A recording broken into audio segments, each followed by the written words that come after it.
એક વખત ગામ ઈડરના પહાડમાંથી વાઘ ચાલતો ચાલતો ગામ ટોડલામાં આવ્યો. ગામના ઝાપે મહાદેવનું મંદિર છે. ત્યાં આવીને જોરદાર ઘૂઘવાટા કરે. ગામમાં ખબર પડી કે વાઘ આવ્યો છે. ચેતતા રહેજો, નહીતર મરી જશો. બધા માણસોએ ઘરમાં પેશી દરવાજા બંધ કરી દીધા. દુકાનો બંધ થઈ ગઈ.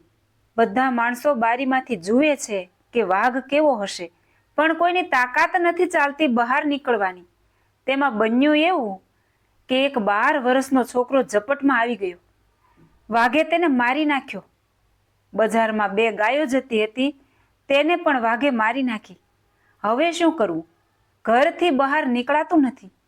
બ્રાહ્મણને ખબર પડી કે મારા દીકરાને વાઘે મારી નાખ્યો છે. તેથી દીકરાના મૃત શરીરને લેવા જાય છે. ખુશાલ ભટ્ટે કહ્યું, તમે જાશો નહીં. જાશો તો તમને મારી નાખશે. તમે ચિંતા ન કરો, ભગવાન બધું સારું કરશે. ખુશાલ ભટ્ટ સ્વામિનારાયણ સ્વામિનારાયણ નામ સ્મરણ કરતા કરતા વાઘ સામે આવ્યા.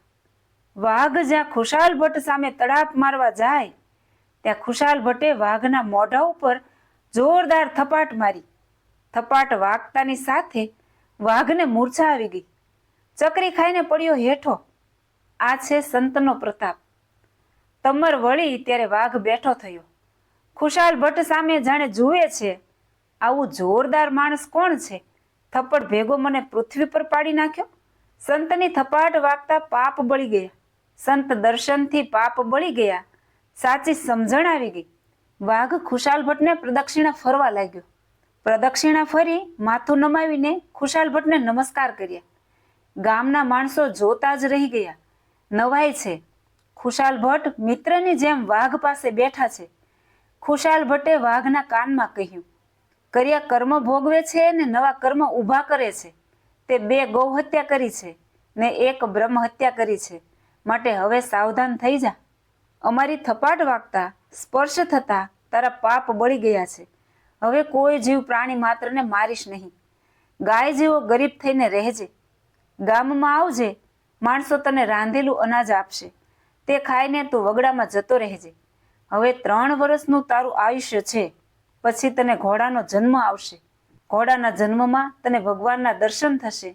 તારા ઉપર ભગવાન સવાર થશે ત્યારે તારો મોક્ષ થશે. વાઘ મસ્તક નમાવી જંગલમાં જતો રહ્યો. દરરોજ ગામમાં આવે, માણસો જમવાનું આપે. ગાયની જેમ માણસો વાઘની પીઠ પર હાથ ફેરવે, છતાં કોઈને મારતો નથી, ઊંચી આંખ કરતો નથી. વાઘનો સ્વભાવ બદલાઈ ગયો. આ બાજુ જે છોકરાને અને ગાયને વાઘે મારી નાખ્યા હતા ત્યાં ખુશાલ ભટ્ટ આવ્યા અને તેના કાનમાં સ્વામિનારાયણ સ્વામિનારાયણ મહામંત્ર બોલ્યા કે ગાય આળસ મરડી બેઠી થઈ ગઈ અને છોકરો પણ બેઠો થઈ ગયો.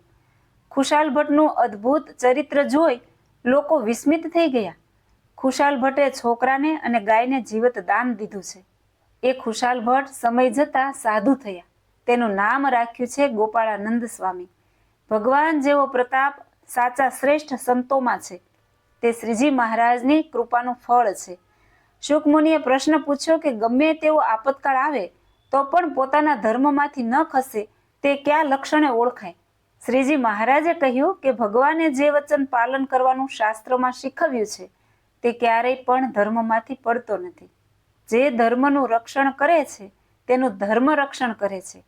મીઠા વિનાનું ભોજન નીરસ છે, તેમ ધર્મ વિનાના બધા જ સાધનો વ્યર્થ, નિર્બળ અને લુખ્ખા છે. જેમ વાંજ્યા પુરુષ થકી સ્ત્રીને ક્યારેય સંતાનરૂપી ફળની પ્રાપ્તિ થતી નથી, તેમ ધર્મ વિના ગમે તેટલા જપ, તપ, વ્રત, દાન, પુણ્ય કરો તો પણ કોઈ ફળ કે પુણ્ય મળતું નથી. સર્વ સુખનું મૂળ ધર્મ છે. જય શ્રી સ્વામિનારાયણ.